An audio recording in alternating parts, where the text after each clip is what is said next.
Remain unnoticed.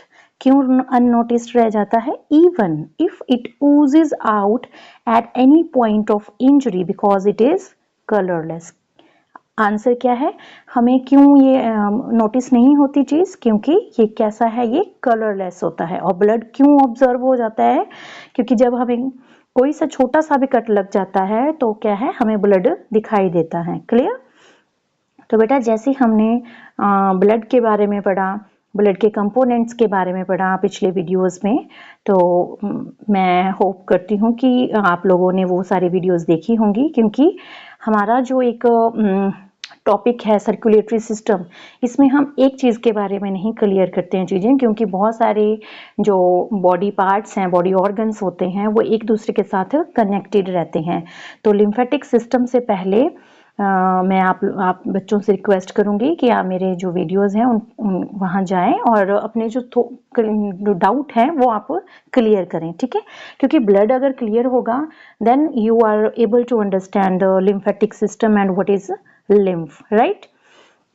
So this system क्या है? इसके पास ब्रांचिंग वेसल्स होती हैं, कलेक्शंस ऑफ लिम्फेटिक ऑर्गन्स होते हैं। तो बेसिकली जो हमारा एक लिम्फेटिक सिस्टम है, ठीक है, लिम्फेटिक सिस्टम, ये बेसिकली 4 इसके पार्ट्स होते हैं। कितने हैं बेटा? 4 पार्ट्स होते हैं। और 4 जो पार्ट्स हैं इसके, अगर मैं 1 बाय 1 बात करूं उनकी, तो हमारे पास क्या है? सबसे पहले लिम्फेटिक वेसल्स होती हैं। फर्स्ट क्या है हमारे पास? लिम्फेटिक वेसल्स हैं। देन कलेक्टिंग और लिम्फेटिक डक्ट्स होती हैं, लिम्फ नोड्स हैं एंड लिम्फोइड या लिम्फ ऑर्गन्स भी हम इनको कह सकते हैं, ठीक है? तो ये 4 मेजर पार्ट्स होते हैं एक लिम्फेटिक सिस्टम के। इस वीडियो में हम 1 बाय 1 इन चीजों को क्लियर करते हैं। So let's understand a continuous exchange of materials between the blood capillary and intercellular fluid. Intercellular fluid क्या होता है बेटा? The fluid which present between the cell of tissue goes on. अब आप लोगों ने क्या चीजें देखी होगी कि हमने बहुत अच्छे से क्लियर कर लिया है कि ब्लड जो होता है वो ब्लड जो है वो किसमें फ्लो करता है? आर्टरीज और वेन में फ्लो करता है, ठीक है? बट ये जो लिम्फ होता है ये कहाँ है चीज एग्जैक्टली कहाँ पर प्रेजेंट होता है? हम बात कर रहे हैं एक सेल के बारे में, ठीक है? बहुत मतलब सेल जो होते हैं उनके बीच में जो स्पेस होता है, ठीक है, ये यहाँ जो स्पेस है यहाँ पर ये फ्लो करता है। कौन? लिम्फ। अब आप यहाँ पे इस स्ट्रक्चर को थोड़ा सा देखो, तो इसमें हम क्या देख रहे हैं कि ये है आपका लिम्फेटिक वेसल्स, ठीक है? अब यहाँ पर हमारे पास क्या है? ये लिम्फ ग्लैंड सेल है। क्या है? ये एक सेल है, ग्लैंडुलर सेल। तो इसके पास यहाँ पर हम देख रहे हैं कि ये क्या है? आरबीसीज हैं। आपको क्लियर होगा कि कैपिलरीज, आर्टरीज और वेन, तो आर्टरीज और वेन फाइनली किस में कन्वर्ट हो जाती है? कैपिलरीज में। जो हमारे सेल तक ब्लड या फूड या न्यूट्रिएंट्स जो भी चीजें हैं उनका गिव आउट और टेक इन है, वो कौन करता है? कैपिलरी करती है। बहुत ही फाइन मतलब थ्रेड लाइक स्ट्रक्चर्स जो होंगे आर्टरीज और वेन्स के, उनको हम क्या बोलते हैं? कैपिलरी बोलते हैं, ठीक है? तो यहाँ पर तो आपके पास आगे आरबीसीज है ना, यहाँ इस साइड है आपका सेल। तो जो लिम्फ होगा वो क्या कर रहा है? इसके बीचों बीच क्या कर रहा है? वो फ्लो करता है, ठीक है? क्योंकि देखो यहाँ पर हम बात कर रहे हैं, यहाँ it is used and access fluid drain into the lymph vessel. देखो ग्लैंड से जो एक्सेस वाटर है वो कहाँ आ जाएगा? इस लिम्फेटिक वेसल्स में आ जाता है, ठीक है? तो ये क्या है? इसकी लोकेशंस हैं। Clear? So some important components like protein could not be sent back to the blood capillary from intercellular fluid are taken up by the lymph capillaries as lymph और उसी drainage into the vein in the lower neck portion of the body जिसको हम क्या बोल देते हैं? subclavian vein कहते हैं। तो lymph should be regarded as a modified tissue fluid। क्या बोलते हैं हम lymph को? modified tissue fluid. ओके, तो अगर हम ये तो मैं बात कर रही हूँ लिम्फ के बारे में। तो लिम्फ क्या आ जाता है, clear colorless moving out of capillary wall is called lymph, and lymph comes into the direct contact with our body cells। Clear, ये डायग्राम मैं ऑलरेडी आपके साथ डिस्कस कर चुकी हूँ। तो लिम्फ क्यों है इतना इम्पोर्टेंट, जब हमारी बॉडी में ऑलरेडी क्या है, ब्लड है, तो लिम्फ की क्या जरूरत पड़ रही है। ठीक है, तो अगर हम इसके फंक्शंस समझेंगे उसके बाद हम थोड़ा सा देखेंगे कि इसमें डिफरेंस क्या है, ब्लड और लिम्फ में दोनों में डिफरेंस क्या होता है।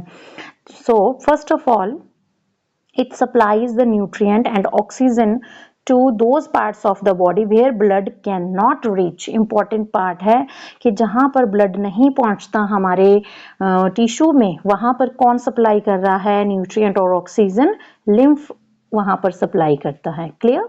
Second we have drain away excess fluid. अभी अभी हमने पिक्चर में डिस्कस किया कि जो एक्सेस जो मटेरियल है या फ्लूइड होता है वो किस में ड्रेन हो जाता है, एक्स्ट्रा सेलुलर स्पेस में ड्रेन हो जाता है। एंड कौन ले रहा है इसको, लिम्फेटिक वेसल्स लेती हैं and pour back into the blood. तो ये सारा काम कौन करता है, लिम्फ करता है। Clear. Third point, absorb and transport the fat which absorb from small intestine. Fourth, it collect the nitrogenous waste.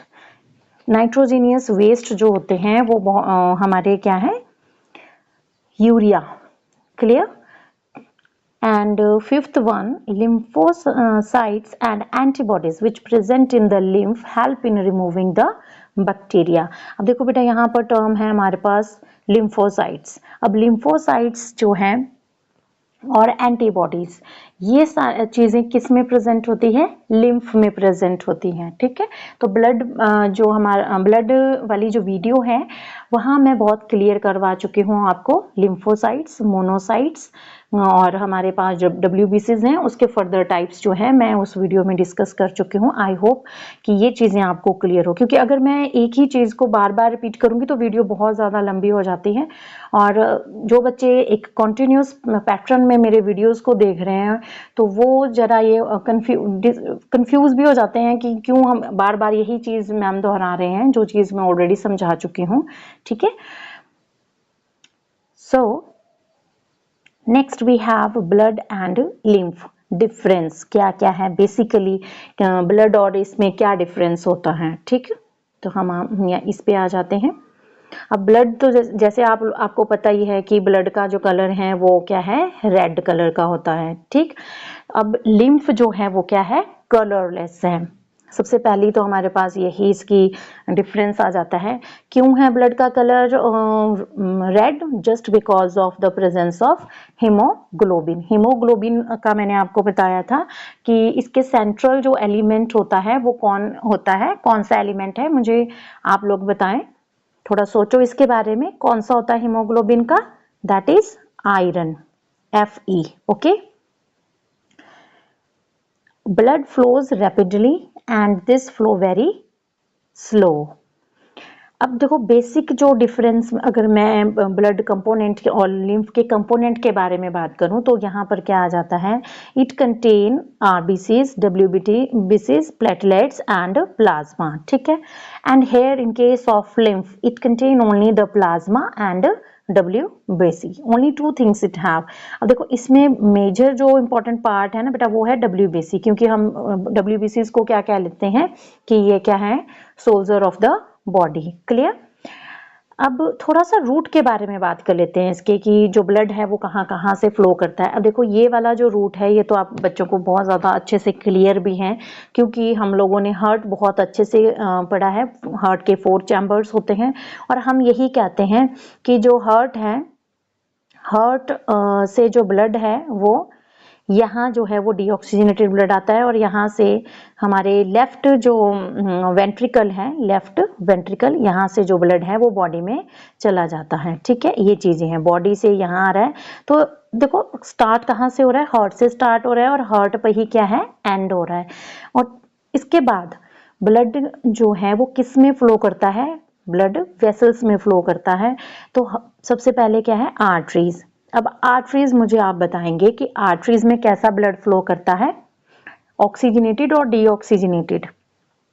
तो हार्ट से जब ब्लड आता है हमारी बॉडी सेल्स की तरफ को, तो कैसा आएगा, ऑक्सीजनेटेड ब्लड। ठीक है, ये ब्लड कौन लेके जाएगा, कैपिलरी लेके जाएगी। ठीक है, अब कैपिलरी जो है वो मैंने आपको बोला कि मतलब आर्टरीज और वेन का ही हिस्सा होती है, पर बहुत ही फाइन थ्रेड लाइक स्ट्रक्चर्स होते हैं। देखो, अब कैपिलरी ने कहाँ दे दिया, ये वाला यहाँ जो कैपिलरी दे रही है, ये दे रही है सेल को। ठीक है, जब सेल के पास ऑक्सीजनेटेड ब्लड पहुंच जाता है, तो वहां से सेल से कैसा ब्लड आएगा, अब वेन के पास कार्बन डाइऑक्साइड ब्लड। ठीक है, क्योंकि वेन जो है वो कैसा ब्लड कैरी करती है, बॉडी सेल से वो लेती है कार्बन डाइऑक्साइड रिच ब्लड, जिसको हम क्या बोलते हैं, डीऑक्सीजनेटेड ब्लड। और किस में ले आएगी फाइनली, ये ले आएगी फाइनली हार्ट के पास। ठीक है, अब बात कर लेते हैं लिम्फ का रूट जो है कैसा है। देखो, अगर हम लिम्फ के बारे में बात कर रहे हैं, तो लिम्फ जो है वो टिश्यू की बात कर रहे हैं हम। यहाँ किसकी बात कर रहे हैं, टिश्यू की बात कर रहे हैं हम। टिश्यू का जो स्पेस होता है वहां पर कौन फ्लो कर रहा है, लिम्फ फ्लो करता है। तो अब क्या है तो कैपिलरी, पर कैसी कैपिलरी है वो, लिम्फ कैपिलरी होगी। ठीक है, लिम्फ कैपिलरी से कहाँ जाएगा, लिम्फ वेसल में, और फाइनली कहाँ जा रहा है आपका, सब क्लेवियन वेन में जाता है, और लास्ट किसके पास जा रहा है बेटा, हार्ट के पास जा रहा है। ठीक है, तो ऐसा नहीं है कि मतलब जो लिम्फ है वो अलग तरीके से, अलग बॉडी के बाहर की किसी चीज की बात हम कर रहे हैं, नहीं है, तो ये भी किसका पार्ट है, हमारे बॉडी का ही पार्ट है। Clear. So what is the definition of lymph, lymph की डेफिनेशन क्या है, clear colourless fluid which collect in a blisters to provide the protection to the underlying tissue, that is lymph।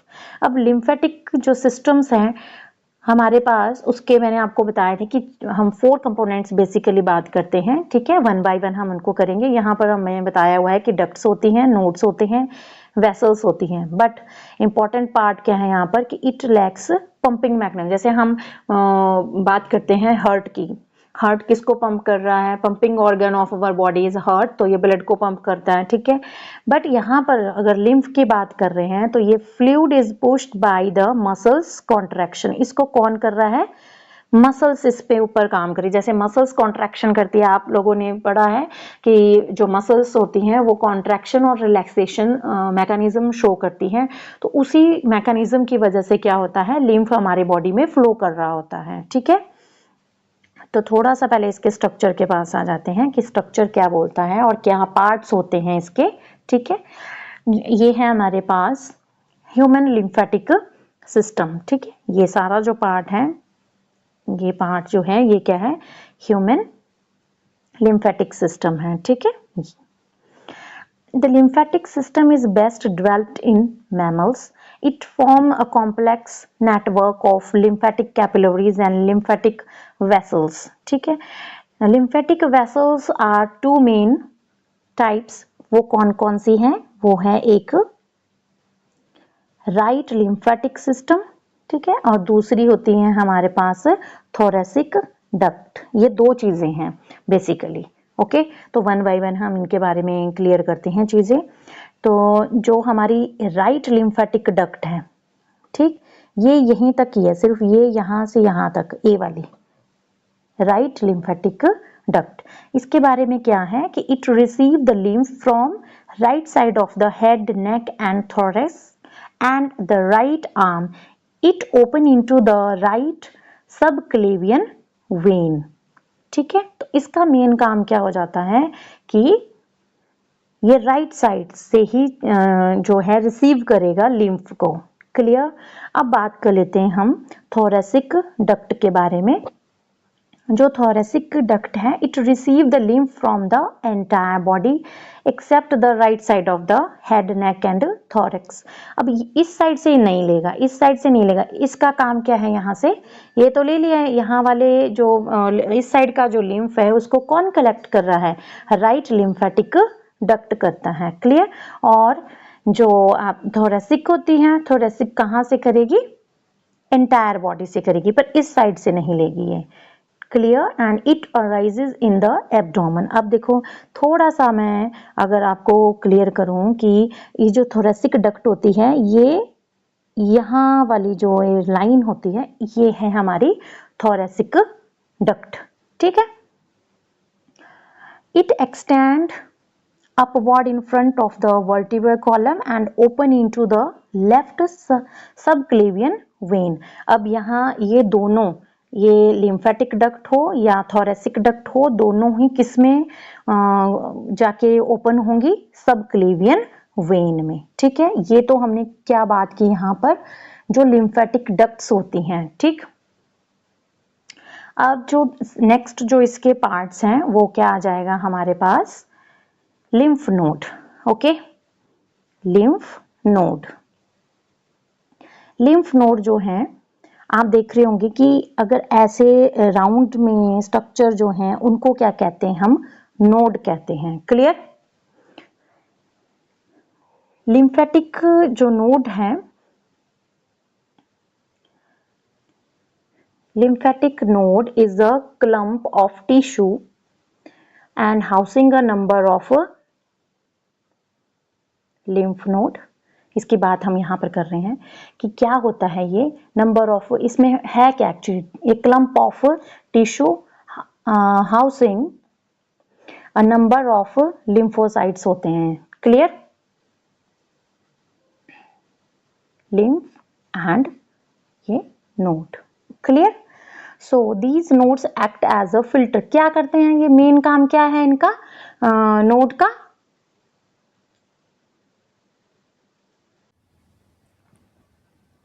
तो lymph node जो क्या करते हैं, act as a filter for bacteria, viral particle and cancerous cell. These resident lymphocytes immediately attack the disease causing germs और pathogens। Main काम इनका यही है, ठीक है, कि किसको फिल्टर करना है, बैक्टीरिया और वायरस को, और causing germs एंड पैथोजन को, क्लियर। ये पार्ट हमने बात कर ली। अब नेक्स्ट जो हमारे पास है वो है कि जो फोर्थ इसका पार्ट आ जाता है, लिम्फॉइड ऑर्गन की बात कर लेते हैं।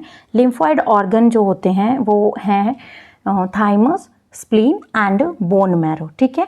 इस वीडियो में मैं आपके साथ थोड़ा सा जो डिस्कस करने चाह रही हूँ, एक शॉर्ट में अगर मैं बात करूँ तो थोड़ा थोड़ा मैं इनके बारे में हिंट दे देती हूँ, और स्प्लीन के बारे में हम डिस्कस करते हैं, ठीक है। तो हम जैसे यहाँ पर क्या है, स्प्लीन एंड टॉन्सिल जो हैं वो दिए हुए हैं, ठीक है। अदरवाइज थर्ड पार्ट जो होता है वो थाइमस भी एक लिम्फॉइड ऑर्गन होता है, ठीक। तो टॉन्सिल की बात अगर मैं करूं, टॉन्सिल्स क्या होते हैं, these are masses of lymphatic tissue located just beneath the epithelial lining of the nasopharynx. बहुत ही कॉमन सा नेम है, टॉन्सिल्स हो गए, हम ऐसे ही बात करते हैं, ठीक है। तो they are composed of lymphocytes and the plasma cells. They produce antibodies to fight the infections in this region, ठीक। तो ये टॉन्सिल्स के बारे में थोड़ा सा मैंने आपको बता दिया। अगर मैं एक और वर्ड बोल रही हूँ ना, जैसे थाइमस है, ठीक है, कुछ एक बुक्स में आप इसको भी पढ़ेंगे, तो थाइमस का भी मैं अगर आपको थोड़ा सा हिंट दे देती हूँ कि thymus is a large organ in the young animal, ठीक, but it becomes very smaller in the adult. इसीलिए इस बुक में इसको ज़्यादा ये चीज़ पे फोकस नहीं किया है, clear. It is divided by the connective tissue into lobes which are further subdivided into lobules. इसीलिए बहुत छोटे छोटे पार्ट्स में लोब्यूल्स बन जाते हैं इसके, clear. So thymus is concern with immunological reactions. इस मैं बार बार यही कह रही हूँ कि बहुत सारे टॉपिक्स जो हैं वो एक दूसरे के साथ कनेक्टेड हैं। मैंने ब्लड के बाद इसीलिए लिम्फ को समझाया, क्योंकि अगर आपको लिम्फ आ जाता है तो आप क्या करेंगे, अब नेक्स्ट जो टॉपिक है उसको बहुत अच्छे से क्लियर कर सकते हैं। जो नेक्स्ट मैं वीडियो बना रही हूँ वो होगी इम्यूनिटी से रिलेटेड, क्योंकि हम यहाँ पर क्या कर रहे हैं, बहुत सारे जो लिम्फॉइड सेल्स हैं, WBCs हैं, उनके बारे में डिस्कस कर चुके हैं। Then immunity is very easy to understand कि how immune system is regulated in our body, right? चलो जल्दी से हम आ जाते हैं किसके पास, अब स्प्लीन के पास आ जाते हैं कि ये है क्या। ठीक, it is the largest lymphoid organ and has the following functions.